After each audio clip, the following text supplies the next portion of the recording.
Welcome our YouTube channel GS with आंसू। दोस्तों, बिहार प्रधान शिक्षक और 67वीं बीपीएससी पीटी के लिए सेट लगाते हैं। इसमें सारे प्रश्न बहुत ही इम्पोर्टेंट दिए गए हैं जो आपके एग्ज़ाम में डायरेक्ट आने की संभावना सबसे अधिक है, इसलिए वीडियो को लास्ट तक ज़रूर देखें। चलिए शुरू करते हैं और आप लोग भी सोचिएगा अपना आंसर क्या हो सकता है।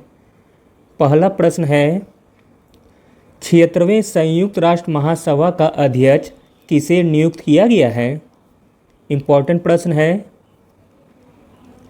76वें संयुक्त राष्ट्र महासभा का अध्यक्ष नियुक्त किया गया है अब्दुल्ला शाहिद जी को। अगला प्रश्न है, 30 जनवरी 2022 को महात्मा गांधी जी की कौन सी पुण्यतिथि मनाई गई है। 30 जनवरी 2022 को महात्मा गांधी जी की 74वीं पुण्यतिथि मनाई गई है। महात्मा गांधी का जन्म 2 अक्टूबर 1869 को हुआ था। अगला प्रश्न है, बिहार बजट 2022-23 में वित्तीय वर्ष 2022 में शिक्षा विभाग के लिए कितनी राशि प्रस्तावित है। तो दोस्तों, शिक्षा विभाग के लिए 39,191.87 करोड़ रुपए राशि प्रस्तावित है। इम्पॉर्टेंट प्रश्न है। अगला प्रश्न है, बिहार बजट 2022-23 के अनुसार वित्तीय वर्ष 2022-23 में राज्य का कुल व्यय का कितना % अनुमानित है। बिहार बजट 2022-23 के अनुसार वित्तीय वर्ष 2022-23 में राज्य का कुल व्यय का 80.76% अनुमानित है। अगला प्रश्न है, भारत का पहला अनाज एटीएम किस शहर में खोला गया है। भारत का पहला अनाज एटीएम खोला गया है हरियाणा के गुरुग्राम में।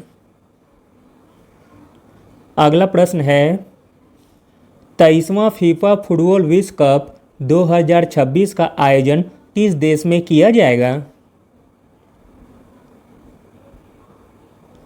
23वां फीफा फुटबॉल विश्व कप 2026 का आयोजन किया जाएगा यूएसए में, मैक्सिको में तथा कनाडा में। इसलिए इसका आंसर हो जाएगा ऑप्शन नंबर ई, उपयुक्त में से एक से अधिक। अगला प्रश्न है, बिहार के निम्न में से किस जिले में तालाब के ऊपर तैरता हुआ बिजली घर बनाया जा रहा है। मोस्ट इम्पॉर्टेंट प्रश्न है।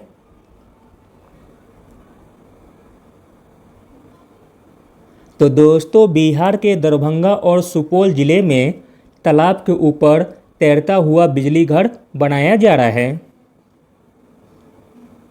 अगला प्रश्न है, ब्राइट्स रोग शरीर के किस अंग को प्रभावित करता है। इसका आंसर आपको कमेंट में बताना है। देखते हैं कौन सही बताते हैं। अगला प्रश्न है, फ्यूज का सिद्धांत है। तो दोस्तों, फ्यूज का सिद्धांत है विद्युत का ऊष्मीय प्रभाव पर।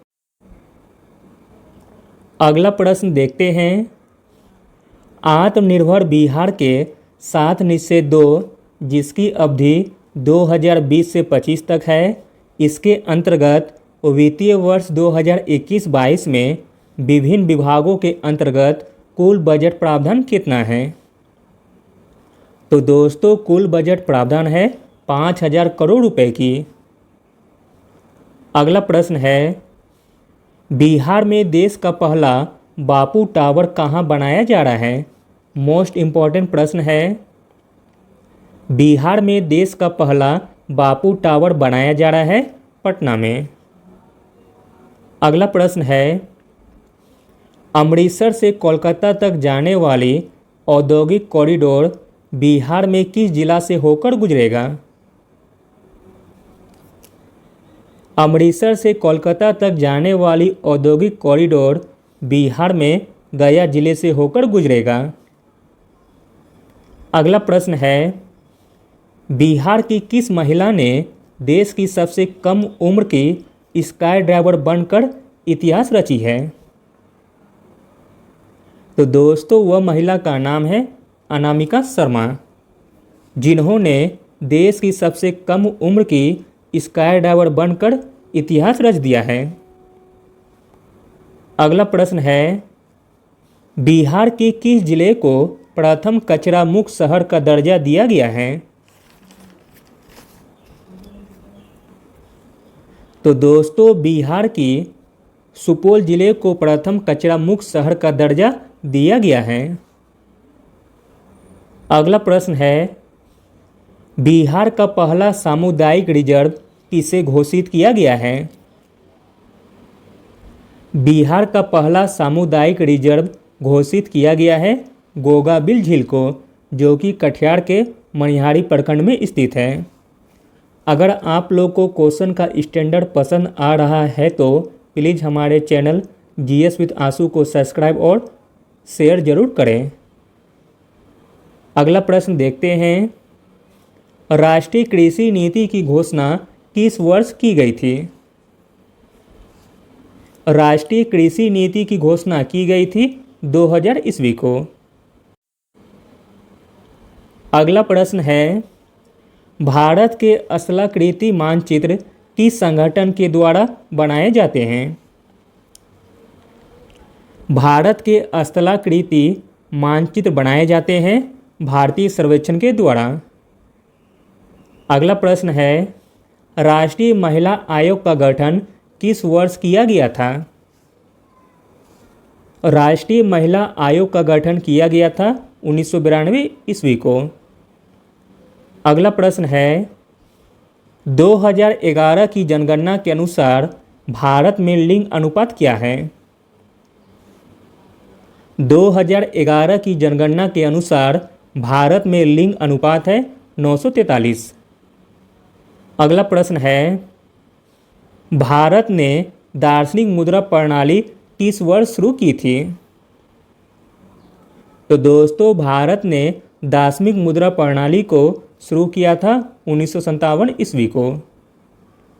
अगला प्रश्न देखते हैं, भारत का पहला मानव अंतरिक्ष मिशन गगनयान किस वर्ष में लॉन्च किया जाएगा? भारत का पहला मानव अंतरिक्ष मिशन गगनयान को लॉन्च किया जाएगा 2023 में। अगला प्रश्न देखते हैं, नवीनगर सुपर थर्मल पावर परियोजना बिहार के निम्नलिखित में से किस जिले में स्थित है? नवीनगर सुपर थर्मल पावर परियोजना बिहार के औरंगाबाद जिले में स्थित है। इम्पोर्टेंट प्रश्न है। अगला प्रश्न है, बिहार का कौन सा शहर अपने सिगरेट उद्योग के लिए जाना जाता है? तो दोस्तों वह शहर है मुंगेर शहर। बिहार का मुंगेर शहर अपने सिगरेट उद्योग के लिए जाना जाता है। अगला प्रश्न है, बिहार का कौन सा क्षेत्र 1770-71 में सन्यासी विद्रोह का केंद्र था? तो दोस्तों बिहार का वह क्षेत्र था पूर्णिया, जो कि 1770-71 में सन्यासी विद्रोह का केंद्र था। अगला प्रश्न है, भारत का सबसे लंबा एक्सप्रेसवे कौन सा है? भारत का सबसे लंबा एक्सप्रेसवे है पूर्वांचल एक्सप्रेसवे। Thank you.